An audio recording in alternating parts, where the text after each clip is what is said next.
All right, after doing this YouTube channel for a little over a year, off and on, I've heard a lot of different stories and a lot of different talking points.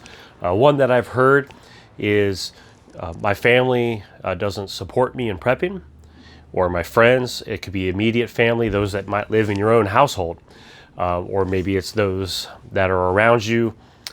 Whatever the case, there's different ways of looking at it and different ways to talk about it. So feel free as we're going through this, jump in the comments. Maybe you have some stories as well.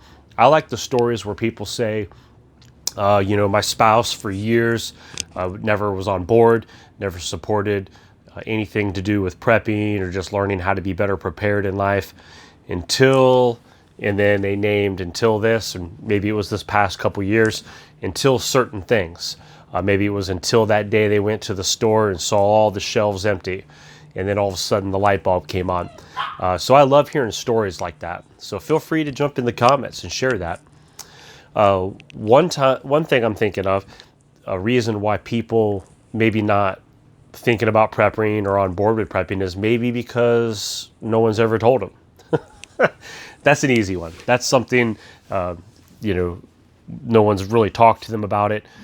However, after seeing different things that we've seen throughout the years, at some point you would think that people would begin to prep without somebody telling them. Am I right on that? That common sense would prevail, knowing whether it's an ice storm that comes through your area, whether it's a hurricane, a tornado, supply shipments issues where the store shelves are emptied, or whatever the case may be. At some point you want to make sure that you take care of that, that you do have preps and things like that. So having people in your immediate family, let's start with that.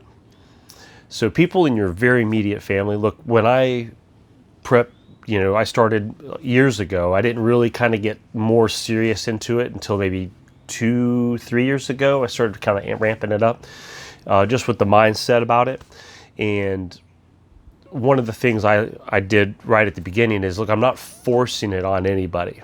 Whether it's a spouse or children, friends, neighbors, I'm not trying to force myself on to getting other people to think like I do. That's something that they have to kind of decide for themselves. One thing I've always learned in life: if you kind of overbear on somebody and over push on somebody, you push them away fast.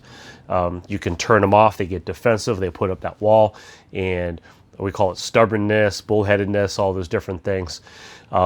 So one thing that I did is I tried to make it so that life is normal around the home. My wife would always tell me, and it's kind of a joke now, she would say, I don't mind you stocking up and preparing things. I just don't want to see it. Okay, meaning like the day-to-day clutter of things, or maybe the overstocking of things to where it starts bulging out into our normal sight of our day-to-day living. She just doesn't want to see it. So yeah, under the bed, in the closets, up on the shelves and containers. If you have another pantry, a second pantry, a place where you can put things away. I've got one of those, fortunately, an area that I can put things and keep it closed up and out of sight, out of mind. And it's good to kind of stay clean and organized anyway. But sometimes, if people don't have the exact same message that you're receiving, that you're computing through your mind, out of sight, out of mind. Look, you do your thing and you prepare. And it's not that maybe your family may not even be against you per se. It's just they're just not on that same level. Now, I'm fortunate. I do have family buy-in.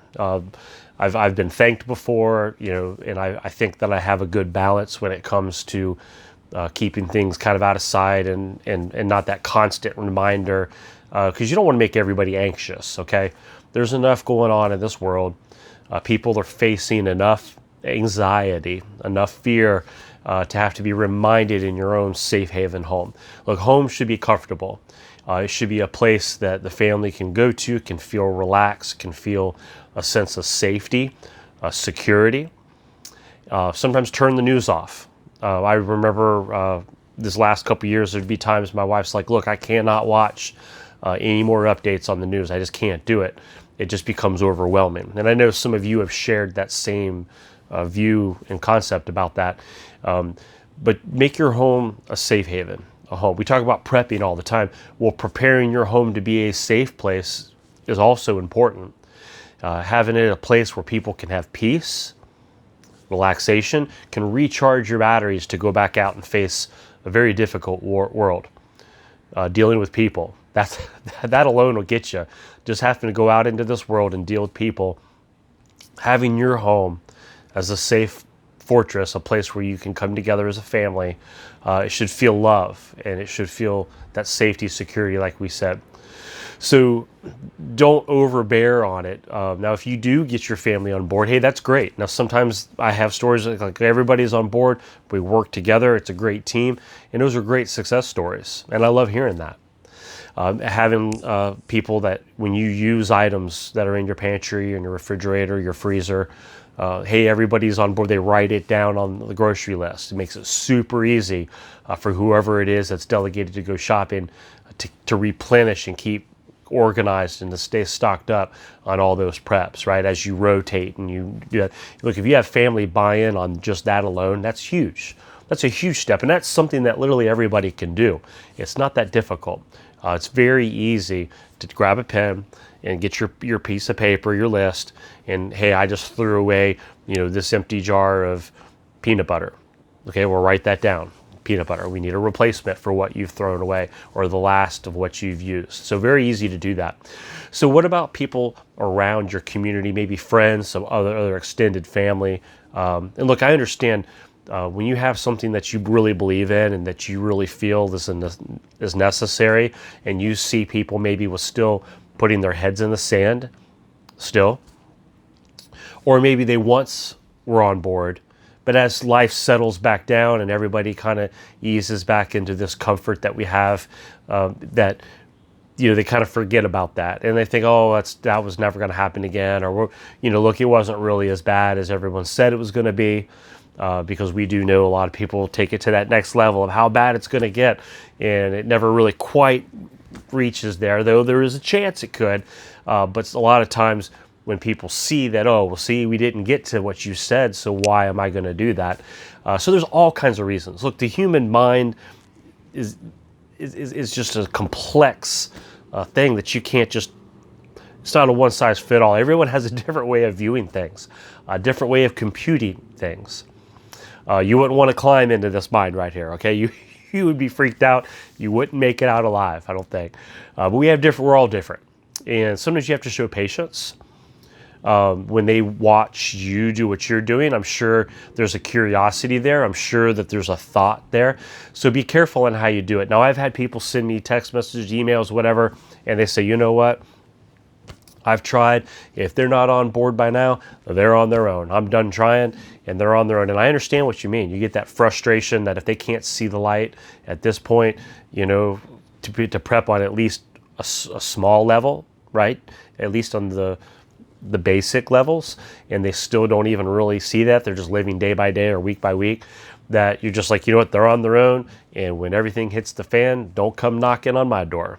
And I understand the frustrations. I get it. Look, I understand, when you're dealing with folks and dealing with people, and, sometimes maybe it's better just to take a step back and just to kind of be like, you know what, I'm going to stop for a while, because you get yourself worked up. You can get yourself on edge trying to convince somebody else, and you get angry, and before you know it, you've created this conflict. You always hear people say you can talk about anything, but just not religion or politics, right? Well, maybe not even prepping. Some folks, so just do the best. Like if you're one that's like, you know what, it's me and my own in my little circle, and I'm not concerned about anybody else. You have a right to that. That's every bit your right. You're not responsible for the other families. You're not responsible in an end-all crisis to support them. It's not your responsibility. Now, as a human being, maybe as a Christian, you might want to help people when you can. Maybe you have a specific set of preps set aside just for helping people. Maybe that's your thing, and that's good. There's nothing wrong with neighbor helping neighbor, right? Humankind helping each other. We've seen that when people come together in so many events. What about a neighborhood pantry? What about a neighborhood food bank? A place where maybe they don't have to come knock on your door, but there could be a delegated place or a building or a facility, or maybe there already is, or a church, somewhere where people could go for their help, and you can donate your items to that place, that facility. That won't put you or your family in any danger or jeopardy at that point. So again, throw it in the comments. Maybe you are doing that now. Maybe you have those experiences of maybe finding ways to help your community without jeopardizing yourself or letting on to people know that you have things. Because remember, you have to be careful and safe in this world as well, because there are people out there, unfortunately, who don't have the same values that maybe you and I have as far as human life and human possessions. And sometimes it's just me, myself, and I, and that's all I care about, and they'll come and take from people. So you just have to understand, don't be naive, understand that there are people out there that that may be willing to cause harm and such. But look, don't get frustrated. I know right now in this world, it's easy and everyone wants to say, look, see, I told you so, and look what's going on in the world, and we're across the seas, here in our own backyard, our nation, and just seeing all the potential for problems. But again, have patience, lead by example, and keep prepping. I'll talk to y'all later.